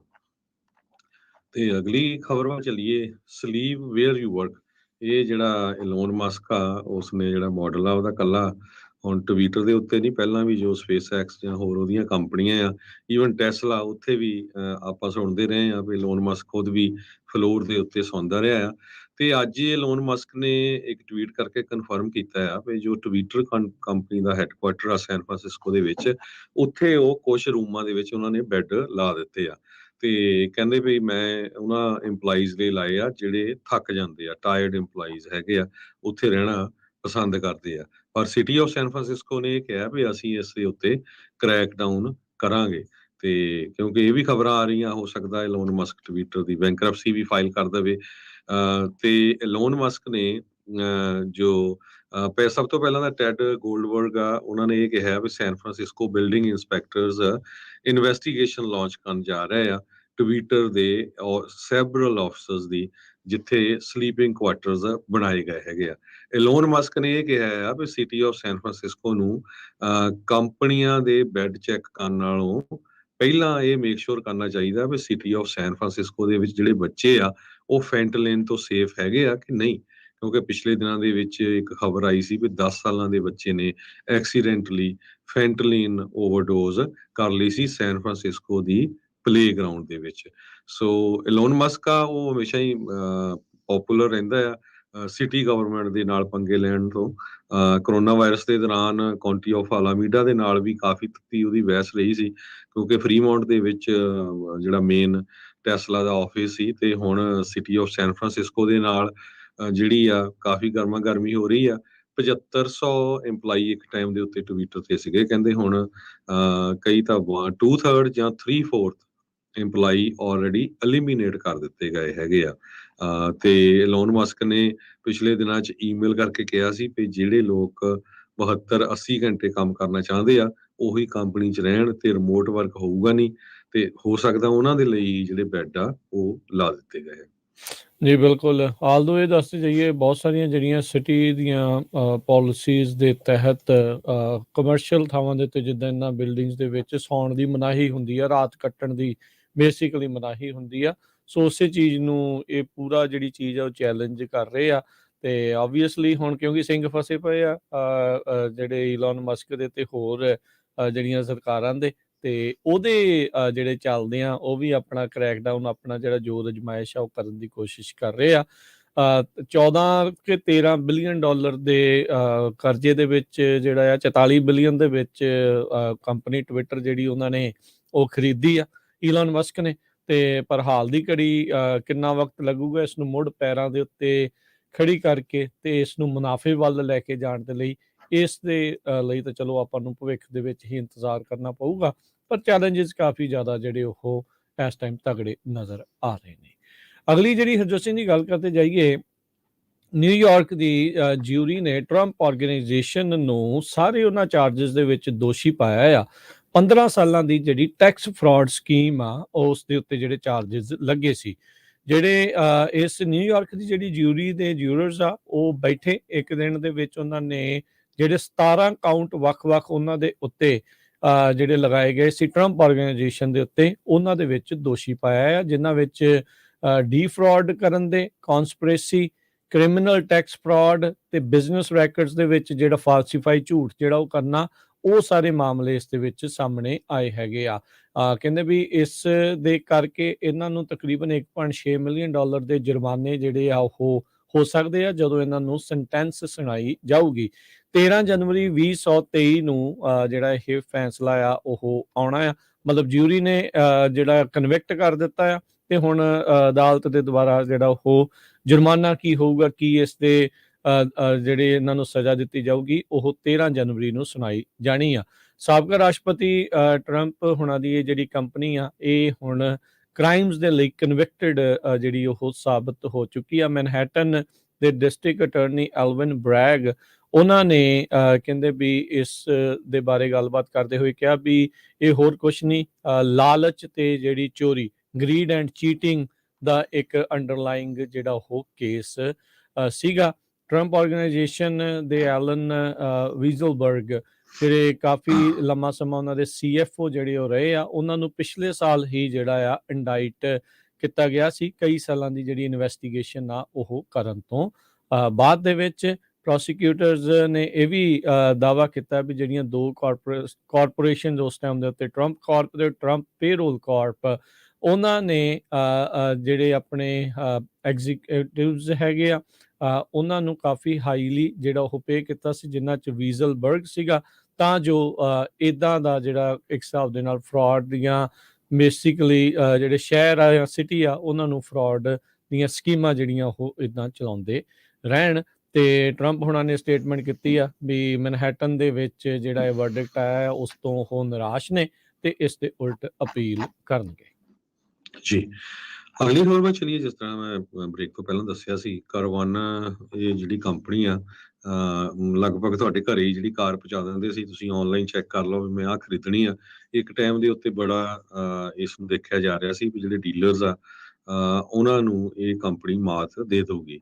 ਸੋ ਕਾਰਵਾਨਾ ਦੇ ਸ਼ੇਅਰਸ ਅੱਜ 47% ਲਗਭਗ ਡਾਊਨ ਗਏ ਹੈਗੇ ਆ। ਕਹਿੰਦੇ ਵੀ $4 ਬਿਲੀਅਨ ਤੋਂ ਵੱਧ ਉਹਨਾਂ ਨੇ ਲੋਕਾਂ ਦਾ ਜਿਹੜਾ ਕੰਪਨੀਆਂ ਦਾ ਪੈਸਾ ਦੇਣਾ ਹੈਗਾ ਆ, ਤੇ ਬਿਗੇਸਟ ਜੋ ਲੈਂਡਰ ਆ ਉਹਨਾਂ ਦਾ $4 ਬਿਲੀਅਨ ਦੇਣਾ ਆ ਅਨਸਿਕਿਉਰਡ ਡੈਪਟ ਜੋ ਉਹਨੇ ਇਕੱਠੀ ਕੀਤੀ ਹੋਈ ਹੈਗੀ ਆ, ਜਿਹਦੇ ਵਿੱਚ ਅਪੋਲੋ ਗਲੋਬਲ ਮੈਨੇਜਮੈਂਟ, ਪਿਮਕੋ ਇੱਦਾਂ ਦੀਆਂ ਕੰਪਨੀਆਂ ਹੈਗੀਆਂ।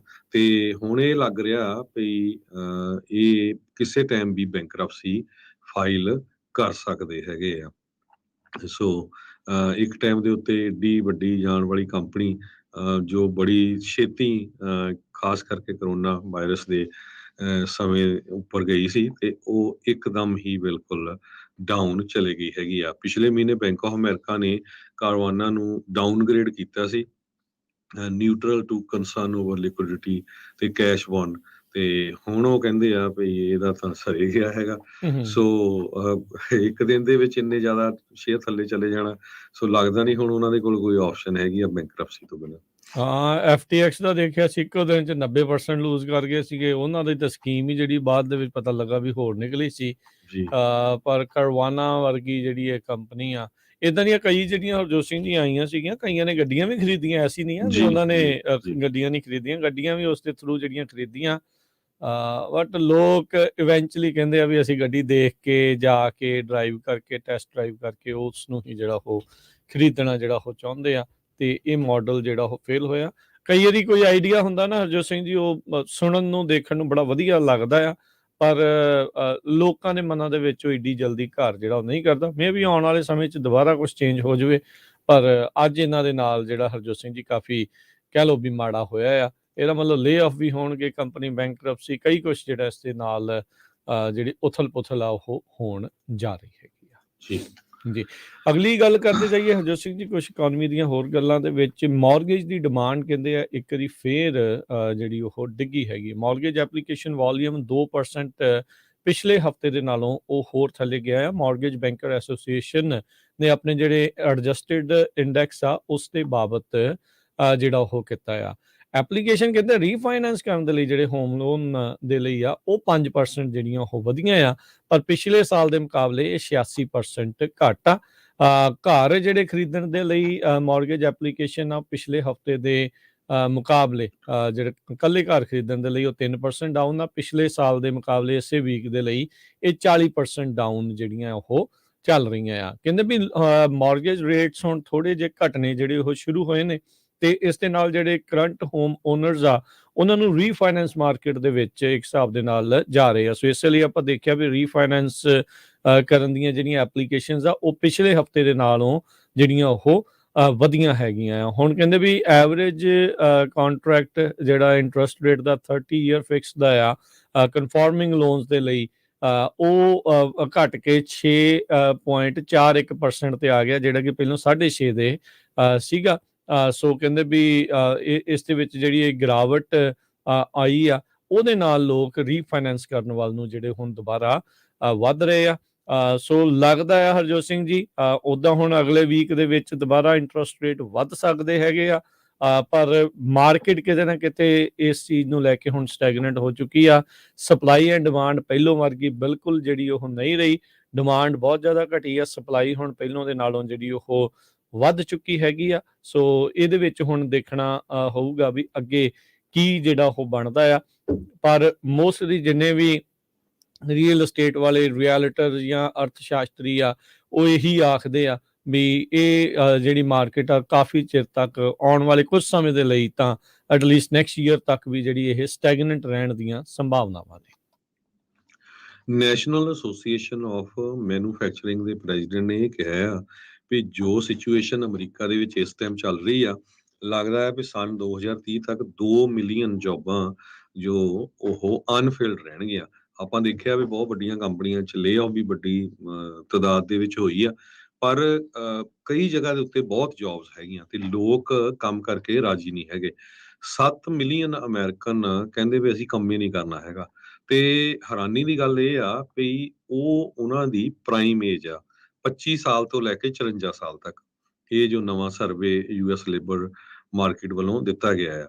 ਸੋ ਇਸੇ ਏਜ ਦੇ ਵਿੱਚ ਤਾਂ ਲੋਕ ਜ਼ਿਆਦਾ ਕੰਮ ਕਰਦੇ ਆ 25 ਸਾਲ ਤੋਂ ਲੈ ਕੇ 54 ਸਾਲ ਦੇ ਵਿੱਚ। ਪਰ ਉਹ ਹੁਣ ਜੋ ਨਵੇਂ ਸਰਵੇ ਆਏ ਆ ਉਹਨਾਂ ਦੇ ਮੁਤਾਬਕ ਉਹ ਕਹਿੰਦੇ ਵੀ ਅਸੀਂ ਨਹੀਂ ਕੰਮ ਕਰਨਾ ਹੈਗਾ। ਤੇ ਉਹਦੇ 'ਚ ਉਹਨਾਂ ਨੇ ਕਈ ਰੀਜ਼ਨ ਵੀ ਦੱਸੇ ਆ, ਬਹੁਤ ਸਾਰੇ ਜੋ ਰੀਟੇਲ, ਰੈਸਟੋਰੈਂਟ ਤੇ ਜੋ ਹੋਟਲ ਇੰਡਸਟਰੀ 'ਚ ਕੰਮ ਕਰਦੇ ਆ, ਉਹ ਕਹਿੰਦੇ ਸਾਡੀਆਂ ਤਨਖਾਹਾਂ ਘੱਟ ਆ। ਦੂਸਰੇ ਪਾਸੇ ਜਿਹੜੇ ਰੈਸਟੋਰੈਂਟ 'ਚ ਕੰਮ ਵੀ ਕਰਦੇ ਆ, ਰੈਸਟੋਰੈਂਟਾਂ ਵਾਲੇ ਕਹਿ ਰਹੇ ਆ ਵੀ ਸਾਨੂੰ ਤਨਖਾਹ ਜ਼ਿਆਦਾ ਦੇਣੀ ਪੈ ਰਹੀ ਆ। ਤੇ ਇਕੋਨੋਮਿਸਟ ਇਹ ਕਹਿ ਰਿਹਾ ਵੀ ਉਹਨਾਂ ਕਰਕੇ ਇਨਫਲੇਸ਼ਨ ਵੀ ਹੁਣ ਜ਼ਿਆਦਾ ਜਿਹੜੀ ਵੱਧ ਰਹੀ ਹੈਗੀ ਆ।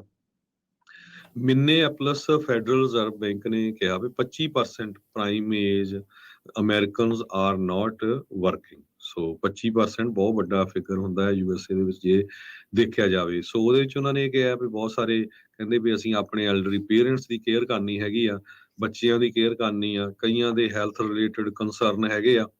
ਕਈ ਕਹਿੰਦੇ ਵੀ ਅਸੀਂ ਰਿਟਾਇਰ ਅਰਲੀ ਹੋਣ ਜਾ ਰਹੇ ਹਾਂ, ਕਈ ਕਹਿੰਦੇ ਵੀ ਅਸੀਂ ਸਕੂਲ ਜੁਆਇਨ ਕਰਨ ਜਾ ਰਹੇ ਹਾਂ ਜਾਂ ਕਾਲਜ ਦੀਆਂ ਕਲਾਸਿਸ ਲੈ ਰਹੇ ਹਾਂ।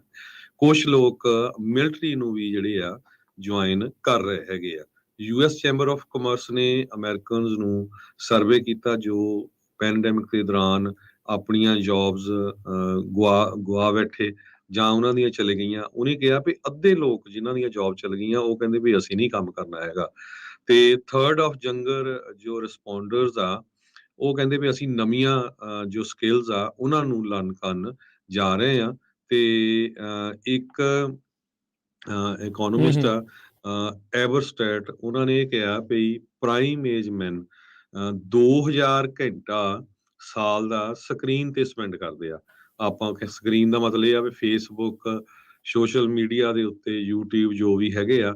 ਪਰ ਬੜਾ ਅਨਫੋਰਚੂਨੇਟ ਪਾਰਟ ਆ ਕਿ ਜੋ ਸਾਡੇ ਪੇਰੈਂਟਸ ਦੀ ਏਜ ਗਰੁੱਪ ਵਾਲੇ ਲੋਕ ਹੁੰਦੇ ਸੀ, ਉਹ ਕਹਿੰਦੇ ਵੀ ਬਹੁਤ ਜ਼ਿਆਦਾ ਘੰਟੇ ਵਲੰਟੀਅਰ ਕੰਮ ਕਰਦੇ ਸੀ, ਸੇਵਾ ਕਰਦੇ ਸੀ, ਹਸਪਤਾਲਾਂ ਦੇ ਵਿੱਚ, ਲਾਇਬ੍ਰੇਰੀ 'ਚ ਜਾ ਕੇ ਸੇਵਾ ਕਰਦੇ ਹੁੰਦੇ ਸੀ। ਸੋ ਉਹ ਸਾਰਾ ਕੁਝ ਕਹਿੰਦੇ ਖਤਮ ਹੋ ਗਿਆ ਹੈਗਾ ਆ ਜਦੋਂ ਤੋਂ ਹੀ ਇਹ ਸੋਸ਼ਲ ਮੀਡੀਆ ਆਇਆ। ਸੋ ਇਹ ਵੀ ਇੱਕ ਬਹੁਤ ਵੱਡਾ ਨੈਗੇਟਿਵ ਜਿਹੜਾ ਇਫੈਕਟ ਹੈਗਾ ਆ।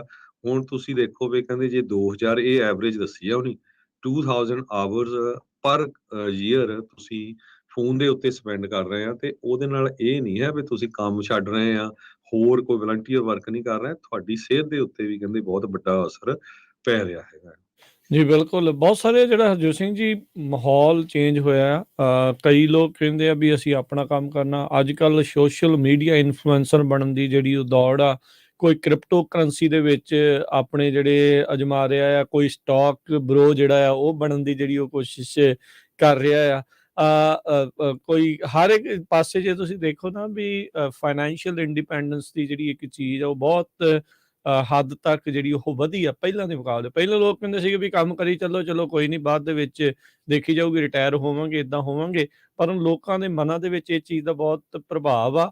ਹੋ ਸਕਦਾ ਵੀ 7 ਮਿਲੀਅਨ ਦੇ ਵਿੱਚੋਂ ਕੁਛ ਅਜਿਹੇ ਵੀ ਹੋਣ ਤੇ ਕੁਛ ਨਠੱਲੇ ਵੀ ਹੋਣਗੇ। ਓਬਵੀਅਸ ਜੀ ਗੱਲ ਆ ਵੀ ਜਿਹੜੇ ਕਹਿੰਦੇ ਵੀ ਅਸੀਂ ਨਹੀਂ ਕੰਮ ਕਰਨਾ, ਸਾਨੂੰ ਉੱਦਾਂ ਹੀ ਮਿਲੀ ਜਾਵੇ ਤਾਂ ਜਿਹੜਾ ਆ ਉਹ ਵਧੀਆ ਆ। ਪਰ ਕਾਫੀ ਇੱਕ ਕੰਮ ਕਰਨ ਦੇ ਜਿਹੜੇ ਇੱਕ ਕਹਿ ਲਓ ਵੀ ਰੂਟੀਨ ਚੱਲਦੀ ਆ ਰਹੀ ਸੀਗੀ ਪਿਛਲੇ ਕਈ ਸਮਿਆਂ ਤੋਂ, ਜਿਹੜਾ ਇੱਦਾਂ ਚੱਲਦਾ ਆ ਰਿਹਾ ਸੀ, ਉਹਦੇ ਵਿੱਚ ਫਰਕ ਜਿਹੜਾ ਉਹ ਪੈ ਰਿਹਾ ਹੈਗਾ ਆ। ਆਈ ਥਿੰਕ ਇਸ ਤੋਂ ਬਾਅਦ ਦੇ ਵਿੱਚ ਇਹ ਵੀ ਨਾਲ ਹੀ ਇਹਦੇ ਵਿੱਚ ਇੱਕ ਸਰਵੇ ਦੇ ਵਿੱਚ ਕੁਐਸਚਨ ਇਹਨਾਂ ਨੂੰ ਐਡ ਕਰਨ ਦੀ ਲੋੜ ਆ ਵੀ ਜੇ ਤੁਸੀਂ ਕੰਮ ਇਹ ਨਹੀਂ ਕਰਨਾ ਤਾਂ ਤੁਸੀਂ ਕਰਨਾ ਕੀ ਚਾਹੁੰਦੇ ਆ।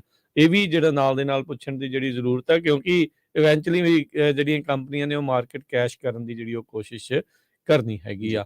ਸੋ ਬਿਲਕੁਲ, ਜਿਹੜੇ ਇਕੋਨੋਮਿਸਟ ਐਵਰਸਟੈਡ ਆ ਉਹਨਾਂ ਨੇ ਵਾਸ਼ਿੰਗਟਨ ਪੋਸਟ ਦੇ ਵਿੱਚ ਇਹ ਜੇ ਅੱਜ ਜੋ ਆਰਟੀਕਲ ਲਿਖਿਆ ਆ ਉਹਦੇ ਵਿੱਚ ਇਹਨਾਂ ਨੇ ਕਿਹਾ ਵੀ ਜਿਸ ਤਰ੍ਹਾਂ ਮੈਂ ਪਹਿਲਾਂ ਵੀ ਦੱਸਿਆ ਵੀ ਜਿਹੜੇ ਲੋਕ ਰੈਸਟੋਰੈਂਟ ਏਅਰਲਾਈਨ ਇੰਡਸਟਰੀ 'ਚ ਕੰਮ ਕਰਦੇ ਆ ਉਹਨਾਂ ਨੂੰ ਹਾਇਰ ਵੇਜਸ ਦੇ ਰਹੇ ਆ ਕਿਉਂਕਿ ਉਹਨਾਂ ਦੇ ਕੋਲ ਚੁਆਇਸ ਕੋਈ ਨਹੀਂ। ਪਰ ਇਕੋਨੋਮਿਸਟ ਇਹ ਕਹਿ ਰਹੇ ਆ ਵੀ ਇਹਦੇ ਨਾਲ ਇਨਫਲੇਸ਼ਨ ਵੀ ਵੱਧ ਰਹੀ ਹੈਗੀ ਆ। ਯੂਐਸ ਦੀ ਜੋ ਲੇਬਰ ਸ਼ਾਰਟੇਜ ਆ ਉਹਦੇ ਵਿੱਚ ਉਹਨਾਂ ਨੇ 3 ਚੀਜ਼ਾਂ ਦੱਸੀਆਂ ਜਿਸ ਤਰ੍ਹਾਂ ਘਟਾਈ ਜਾ ਸਕਦੀ। ਇੱਕ ਤਾਂ ਇਹ ਆ ਵੀ ਤੁਸੀਂ ਇਮੀਗ੍ਰੇਸ਼ਨ ਨੂੰ ਜਿਹੜਾ ਆ ਵਧਾਓ ਤਾਂ ਕਿ ਜੋ ਨਵੇਂ ਲੋਕ ਆਉਂਦੇ ਆ ਉਹ ਕੰਮ ਕਰਦੇ ਆ। ਦੂਸਰੇ ਨੰਬਰ ਤੇ ਹਰ ਇੱਕ ਚੀਜ਼ ਆਟੋਮੇਸ਼ਨ ਤੇ ਕਰ ਦਿਓ। ਤੀਜੇ ਨੰਬਰ ਤੇ ਕਹਿੰਦੇ ਰਿਸੈਸ਼ਨ ਮਸਟ ਹੋਣਾ ਚਾਹੀਦਾ ਆ ਤਾਂ ਜੋ ਇਹ ਸਾਰਾ ਕੁਝ ਕੰਟਰੋਲ ਕੀਤਾ ਜਾ ਸਕਦਾ ਹੈ। ਜੀ, ਜਿਹੜੇ ਰਿਸੈਸ਼ਨ ਦੀ ਭਾਲ ਦੇ ਵਿੱਚ ਨੇ ਉਹ ਉਹਨਾਂ ਨੂੰ ਲੱਗਦਾ ਹੈ ਵੀ ਚਲੋ ਉਹਨਾਂ ਨੂੰ ਕੁਛ ਨਾ ਕੁਛ ਬੈਟਰ ਹੋਊਗਾ। ਔਰ ਰਿਸੈਸ਼ਨ ਦੀ ਗੱਲ ਕਰਦੇ ਜਾਈਏ ਤਾਂ ਅਮਰੀਕਾ ਦੇ ਜਿਹੜੇ ਟੌਪ ਦੇ CEO ਆ ਉਹ ਕਹਿ ਰਹੇ ਨੇ ਬਾਰ-ਬਾਰ ਵੀ 2023 ਦੇ ਵਿੱਚ ਆਪਣਾ ਰਿਸੈਸ਼ਨ ਆ ਜਾਣਾ ਆ। ਉੱਦਾਂ ਇਹੀ ਅੱਜ ਤੋਂ ਕੁਛ ਮਹੀਨੇ ਪਹਿਲਾਂ 2022 ਦੇ ਅਖੀਰ ਤੱਕ ਲਿਆ ਰਹੇ ਸੀਗੇ। ਹੁਣ ਅਗਲੇ ਸਾਲ ਦੇ ਵਿੱਚ ਇਹਨਾਂ ਨੇ ਪਾ ਲਿਆ ਆ। ਹੁਣ ਇਹ ਨਹੀਂ ਪਤਾ ਵੀ ਆ ਰਿਹਾ ਆ ਨਹੀਂ ਆ ਰਿਹਾ ਆ ਚੁੱਕਾ ਆ ਕੀ ਆ। ਭੰਬਲ ਭੂਸਾ ਜਿਹੜਾ ਲੋਕਾਂ ਦੇ ਲਈ ਬਣਿਆ ਪਿਆ ਆ। ਪਰ ਇਹ ਆ ਵੀ ਲੋਕ ਭਾਈ ਜਿਹੜੇ ਕੰਮ ਕਰ ਰਹੇ ਆ ਕੰਮ ਕਰੀ ਚੱਲੋ ਆਪਣਾ ਦੱਬ ਕੇ ਤੇ ਸ਼ਿੱਦਤ ਦੇ ਨਾਲ ਕੰਮ ਕਰੋ। CEO ਕਹਿੰਦੇ ਜਿਹੜੇ JP Morgan ਦੇ, ਜਨਰਲ ਮੋਟਰ ਦੇ, ਵਾਲਮਾਰਟ ਦੇ, ਯੂਨਾਈਟਿਡ ਦੇ, ਯੂਨੀਅਨ ਪੈਸੀਫਿਕ ਦੇ ਇਹ ਸਾਰੇ ਕਹਿੰਦੇ ਤਿਆਰੀਆਂ ਕਰ ਰਹੇ ਆ ਇਕਨੋਮਿਕ ਸਲੋ ਡਾਊਨ ਦੇ ਲਈ। ਅਰਥਚਾਰਾ ਜਿਹੜਾ ਆ ਉਹ ਧੀਮੀ ਗਤੀ ਦੇ ਨਾਲ ਅੱਗੇ ਵਧੂਗਾ ਇਸ ਦੇ ਲਈ ਆ। ਇੰਟਰਸਟ ਰੇਟ ਜਿਹੜੇ ਉਹ ਕਹਿੰਦੇ ਵੀ ਵੱਧ ਰਹੇ ਆ। ਇਨਫਲੇਸ਼ਨ ਕਾਬੂ 'ਚ ਨਹੀਂ ਆ। ਉੱਤੋਂ ਜੀਓ ਪੋਲੀਟੀਕਲ ਕੰਸਰਨ ਦੁਨੀਆ ਭਰ ਦੇ ਵਿੱਚ ਚੀਨ, ਰੂਸ, ਯੂਕਰੇਨ ਉਥਲ ਪੁਥਲ ਜਿਹੜੀ ਇਸ ਟਾਈਮ ਚੱਲ ਰਹੀ ਆ ਉਸ ਨੂੰ ਜਿਹੜਾ ਉਹ ਲੈ ਕੇ ਕੰਪਨੀਆਂ ਕਹਿੰਦੇ ਮੋਸਟਲੀ ਕੰਜ਼ਰਵੇਟਿਵ ਅਪਰੋਚ ਲੈ ਕੇ ਜਿਹੜੀਆਂ ਉਹ ਚੱਲ ਰਹੀਆਂ ਨੇ ਵੀ ਖਰਚਾ ਘਟਾਉਣਾ ਆ ਤੇ ਉਹਦੇ ਵਿੱਚ ਉਹਨਾਂ ਨੇ ਲੇਆਫਸ ਵੀ ਜਿਹੜੀਆਂ ਉਹ ਕਰਨੀਆਂ ਆ ਤੇ ਬਜਟਸ ਨੂੰ ਜਿਹੜਾ ਇੱਕ ਵਾਰੀ ਦੁਬਾਰਾ ਨਜ਼ਰਾਂ ਦੇ ਵਿੱਚੋਂ ਕੱਢਣਾ ਹੈ ਵੀ ਕਿੱਥੇ ਕਿੱਥੇ ਮਨੀ ਜਿਹੜੀ ਆ ਉਹ ਹੋਰ ਬਚਾਈ ਜਾ ਸਕਦੀ ਆ। ਸੋ ਕਹਿੰਦੇ ਕਾਰਪੋਰੇਟ ਅਮਰੀਕਾ 2023 ਦੇ ਵਿੱਚ ਰਿਸੈਸ਼ਨ ਦੀਆਂ ਤਿਆਰੀਆਂ ਦੇ ਵਿੱਚ ਪੂਰੀ ਤਰ੍ਹਾਂ ਲੱਗਾ ਹੋਇਆ ਆ। ਆਪਾਂ ਕੱਲ ਪਰਸੋਂ ਵੀ ਖਬਰਾਂ ਕਰ ਰਹੇ ਸੀਗੇ ਵੀ ਕਿੱਦਾਂ ਬੇ ਏਰੀਆ ਦੇ ਵਿੱਚ 10,000 ਜੌਬ ਆਲਰੇਡੀ ਜਿਹੜੀ ਵਾਈਟ ਕਾਲਰ ਜੌਬ ਆ ਉਹ ਲੂਜ਼ ਜਿਹੜੀ ਉਹ ਹੋ ਚੁੱਕੀ ਆ ਤੇ ਇਹ ਅੱਗੇ ਹੋਰ ਵਧਣ ਦੇ ਆਸਾਰ ਜਿਹੜੇ ਉਹ ਹੈਗੇ ਨੇ। ਸੋ JP Morgan ਦੇ ਜਿਹੜੇ CEO ਜੇਮੀ ਡਾਇਮਨ ਜਿਹੜੇ ਨੇ ਉਹਨਾਂ ਨੇ ਕਿਹਾ ਵੀ ਇਨਫਲੇਸ਼ਨ ਲਗਾਤਾਰ ਲੋਕਾਂ ਦੀ ਜਿਹੜੀ ਵੈਲਥ ਆ ਉਸ ਨੂੰ ਖੋਰਾ ਜਿਹੜੀ ਉਹ ਲਾ ਰਹੀ ਆ ਤੇ ਉਹਦੇ ਕਰਕੇ ਰਿਸੈਸ਼ਨ ਦੇ ਵਿੱਚ ਆਪਾਂ ਜਿਹੜੇ ਉਹ ਜਾ ਸਕਦੇ ਹਾਂ। ਆਲਦੋ ਇਹਨਾਂ ਦੇ ਬਿਆਨ ਲਗਾਤਾਰ ਚੇਂਜ ਹੁੰਦੇ ਰਹਿੰਦੇ ਨੇ ਵੀ ਰਿਸੈਸ਼ਨ ਦੇ ਕਾਰਨ ਕੀ ਹੋ ਸਕਦੇ ਆ। ਇਹ ਮਲਟੀਪਲ ਕਾਰਨ ਵੀ ਜਿਹੜੇ ਉਹ ਹੋ ਸਕਦੇ ਆ। ਇੱਕ ਚੀਜ਼ ਦੇ ਉੱਤੇ ਪਿਨ ਪੁਆਇੰਟ ਕਰਨਾ ਜਿਹੜਾ ਉਹ ਹਮੇਸ਼ਾ ਹੀ ਨਾਮੁਮਕਿਨ ਤੇ ਔਖਾ ਜਿਹੜਾ ਉਹ ਰਹਿੰਦਾ ਹੈਗਾ ਆ। ਸੋ ਪਰ ਇਹ ਆ ਵੀ ਜਿਹੜੀਆਂ ਇਹ ਕੰਪਨੀਆਂ ਆ ਇਹਨਾਂ ਨੇ ਖਰਚੇ ਜਿਹੜੇ ਆ ਇਵੈਂਚੁਅਲੀ ਆਪਣੇ ਘਟਾ ਦੇਣੇ ਨੇ ਤੇ ਖਰਚੇ ਘਟਾਉਣ ਦਾ ਮਤਲਬ ਸਭ ਨੂੰ ਹੀ ਜਿਹੜਾ ਉਹ ਪਤਾ ਆ ਵੀ ਉਹਦਾ ਕੀ ਮਕਸਦ ਜਿਹੜਾ ਹੁੰਦਾ ਆ। ਹੁਣ ਆਪਾਂ 5-6 ਜਿਹੜੇ ਆਪਾਂ CEOs ਦੀ ਜਿਹੜੀ ਉਹ ਦੱਸੀ ਆ ਵੀ ਇਕਨੋਮਿਕ ਸਲੋ ਡਾਊਨ ਦੇ ਲਈ ਜਿਹੜੀਆਂ ਤਿਆਰੀਆਂ ਜਿਹੜੀਆਂ ਉਹ ਵਿੱਢ ਰਹੇ ਆ ਤੇ ਬਾਕੀ ਜਿਹੜੇ ਲੇਆਫਸ ਹੋ ਰਹੇ ਆ ਉਹਨਾਂ ਨੂੰ ਕਹਿਣ ਦੀ ਲੋੜ ਨਹੀਂ ਆ ਉਹ ਕਰ ਰਹੇ ਆ ਆਲਰੇਡੀ ਉਹਨਾਂ ਨੇ ਕੰਮ ਉਸ ਚੀਜ਼ ਦੇ ਵਿੱਚ ਕਰਨਾ ਸ਼ੁਰੂ ਕਰ ਦਿੱਤਾ ਆ। ਜੀ ਤੇ ਸਾਡਾ ਖਬਰਾਂ ਦਾ ਸਮਾਂ ਵੀ ਸਮਾਪਤ ਆ। ਆਪਣੇ ਗਵਾਂਢੀ ਮੁਲਕ ਦੀ ਵੀ ਗੱਲ ਕਰ ਲਈਏ ਉਹਨਾਂ ਨੇ ਵੀ ਬੈਂਕ ਆਫ ਕੈਨੇਡਾ ਨੇ ਹਰਜੋਤ ਸਿੰਘ ਜੀ ਵਧਾਤੇ ਆ ਇੰਟਰਸਟ ਰੇਟ ਜਿਹੜੇ ਵਧਾਤੇ ਆ ਪਰ ਨਾਲ ਹੀ ਉਹਨਾਂ ਨੇ ਕਿਹਾ ਵੀ ਸ਼ਾਇਦ ਆਉਣ ਵਾਲੇ ਸਮੇਂ 'ਚ ਇਸ ਤੋਂ ਬਾਅਦ ਦੇ ਵਿੱਚ ਉਹ ਸਲੋ ਡਾਊਨ ਕਰ ਦੇਣ ਹੋਰ ਜਿਹੜੇ ਆ ਉਹ ਨਾ ਵਧਾਉਣ। 0.5% ਬੈਂਕ ਆਫ ਕੈਨੇਡਾ ਦੇ ਦੁਆਰਾ ਜਿਹੜਾ ਇੰਟਰਸਟ ਰੇਟ ਆ ਉਸ ਨੂੰ ਜਿਹੜਾ ਉਹ ਵਧਾ ਦਿੱਤਾ ਗਿਆ ਹੈਗਾ ਆ। ਇਹਦੇ ਨਾਲ ਉੱਥੇ ਲੋਕਾਂ ਦੇ ਘਰਾਂ ਦੀਆਂ ਕਿਸ਼ਤਾਂ ਆ ਉਹ ਹੋਰ ਜਿਹੜੀਆਂ ਉਹ ਮਹਿੰਗੀਆਂ ਹੋ ਜਾਣਗੀਆਂ ਤੇ ਇਨਫਲੇਸ਼ਨ ਵੀ ਉੱਥੇ ਵੀ ਆ ਉਹਦਾ ਵੀ ਅਸਰ ਆ ਤੇ ਇੰਟਰਸਟ ਰੇਟਸ ਵਧਣ ਦੇ ਨਾਲ ਹੋਰ ਜਿਹੜਾ ਉੱਥੇ ਮੁਸ਼ਕਲ ਜਿਹੜੀ ਉਹ ਆਊਗੀ। ਹਰਜੋਤ ਸਿੰਘ ਜੀ ਇੱਥੋਂ ਦੇ ਨਾਲੋਂ ਕਾਫੀ ਡਿਫਰੈਂਟ ਮਾਡਲ ਆ ਜਿੱਦਾਂ ਇੱਥੇ ਆਪਣਾ 30 ਈਅਰ ਫਿਕਸਡ ਆ ਉੱਥੇ ਮਿਲਦਾ ਸਦਾ ਹੀ ਵੇਰੀਏਬਲ ਰਹਿੰਦਾ ਆ। ਜੀ 5 ਸਾਲਾਂ ਦਾ ਸ਼ਾਇਦ ਫਿਕਸ ਹੁੰਦਾ ਜਾਂ ਮੋਸਟਲੀ ਵੇਰੀਏਬਲ ਹੁੰਦਾ ਹੈ ਉੱਥੇ। ਸੋ ਉੱਥੇ ਫਿਕਸ ਨਹੀਂ ਹੈਗਾ। ਜਦੋਂ ਹੁਣ ਕਈਆਂ ਦੀ ਡਬਲ ਪੇਮੈਂਟ ਹੋ ਗਈ ਤੇ ਉੱਥੇ ਬਹੁਤ ਹਾਹਾਕਾਰ ਮਚੀ ਹੈ ਜੀ। ਹਾਂਜੀ ਉੱਥੇ ਹਾਹਾਕਾਰ ਮਚੀ ਹੈ। ਉੱਥੇ ਘਰ ਬਹੁਤ ਬੈਂਕਾਂ ਨੂੰ ਵਾਪਸ ਜਾਣਗੇ। ਹੁਣ ਤੁਸੀਂ ਹਿਸਾਬ ਲਾ ਲਓ ਵੀ ਜਿਨ੍ਹਾਂ ਦਾ 15 ਲੱਖ ਦਾ ਲੋਨ ਆ ਤੇ ਕਿੰਨੀ ਪੇਮੈਂਟ ਜੇ ਡਬਲ ਹੋ ਜਾਏ ਤਾਂ ਫਿਰ ਬੰਦੇ ਨੇ ਕਿੱਦਾਂ ਗੁਜ਼ਾਰਾ ਕਰਨਾ ਹੈਗਾ। ਜੀ ਸੋ ਸਮਾਂ ਆਪਣੇ ਪ੍ਰੋਗਰਾਮ ਦਾ ਇੱਥੇ ਹੀ ਹੁਣ ਸਮਾਪਤ ਹੈਗਾ। ਮਿਲਾਂਗੇ ਤੁਹਾਨੂੰ ਸਾਰਿਆਂ ਨੂੰ ਅਗਲੀ ਵਾਰ। ਇਸ ਤੋਂ ਅਗਲਾ ਪ੍ਰੋਗਰਾਮ ਆਤਮਿਕ ਆਨੰਦ 11 ਵਜੇ ਤੱਕ, 11 ਤੋਂ ਲੈ ਕੇ ਫਿਰ 1 ਵਜੇ ਤੱਕ ਪ੍ਰੋਗਰਾਮ ਨਜ਼ਰੀਆ, 1 ਵਜੇ ਤੋਂ ਲੈ ਕੇ 2:30 ਵਜੇ ਤੱਕ ਪ੍ਰੋਗਰਾਮ ਪੇਸ਼ ਕੀਤਾ ਜਾਊਗਾ ਕੁਝ ਗੱਲਾਂ ਕੁਝ ਗੀਤ ਫਰਮਾਇਸ਼ੀ ਗੀਤਾਂ ਦਾ ਪ੍ਰੋਗਰਾਮ। 3 ਤੋਂ 4 ਵਜੇ ਦੇ ਵਿੱਚ ਸਾਂਝੀ ਸੱਥ, ਜਿਸ ਦੇ ਵਿੱਚ ਅੱਜ ਆਪਾਂ ਟਰੱਕਿੰਗ ਦੇ ਨਾਲ ਸੰਬੰਧਿਤ ਕੋਈ ਗੱਲਬਾਤ ਚਰਚਾ ਜਿਹੜੀ ਕਰਾਂਗੇ ਤੇ ਹੋਰ ਜਿਹੜੇ ਮਸਲੇ ਆ ਉਹਨਾਂ ਉੱਤੇ ਵੀ ਵਿਚਾਰ ਜਿਹੜੇ ਉਹ ਕਰਾਂਗੇ। 4 ਤੋਂ ਲੈ ਕੇ 5:30 ਵਜੇ ਤੱਕ ਪ੍ਰੋਗਰਾਮ ਵਿਸਰ ਦਾ ਵਿਰਸਾ। 5:40 ਦੇ ਉੱਤੇ ਪ੍ਰੋਗਰਾਮ ਅਪਡੇਟ ਕੈਲੀਫੋਰਨੀਆ ਤੇ ਇੱਥੋਂ ਦੇ ਸ਼ਹਿਰਾਂ ਦੀਆਂ ਜਿਹੜੀਆਂ ਆ ਉਹ ਅਹਿਮ ਖਬਰਾਂ ਲੈ ਕੇ ਹਾਜ਼ਰ ਹੋਵਾਂਗੇ। ਤੇ 6 ਤੋਂ 8 ਵਜੇ ਤੱਕ ਗੁਰਬਾਣੀ ਦੇ ਸ਼ਾਮ ਦੇ ਦੀਵਾਨ। 8:30 ਵਜੇ ਪ੍ਰੋਗਰਾਮ ਜਿਹੜਾ ਉਹ ਪੇਸ਼ ਕੀਤਾ ਜਾਊਗਾ ਦੀਪਕ ਸ਼ਰਮਾ ਜੀ ਦੇ ਨਾਲ, ਪ੍ਰੋਗਰਾਮ ਖਬਰ ਤੇ ਨਜ਼ਰ। ਸੋ ਇੱਥੇ ਹੀ ਇੱਦਾਂ ਪ੍ਰੋਗਰਾਮ ਜਿਹੜੇ ਉਹ ਚੱਲਦੇ ਰਹਿਣਗੇ। ਤੇ ਹੁਣ ਲੈਂਦੇ ਹਾਂ ਜੀ ਇਜਾਜ਼ਤ ਮੇਰੇ ਰਾਜਕਨਵੀਰ ਸਿੰਘ ਵੱਲੋਂ ਤੇ ਹਰਜੋਤ ਸਿੰਘ ਵੱਲੋਂ। ਸਭ ਨੂੰ ਪਿਆਰ ਭਰੀ ਨਿੱਘੀ ਸਤਿ ਸ੍ਰੀ ਅਕਾਲ। ਜਿੰਦੇ ਵਾਸਤੇ ਰਹੋ, ਹੱਸਦੇ ਖੇਡਦੇ ਰਹੋ, ਸੁਣਦੇ ਰਹੋ ਜੀ ਪੰਜਾਬੀ ਰੇਡੀਓ USA।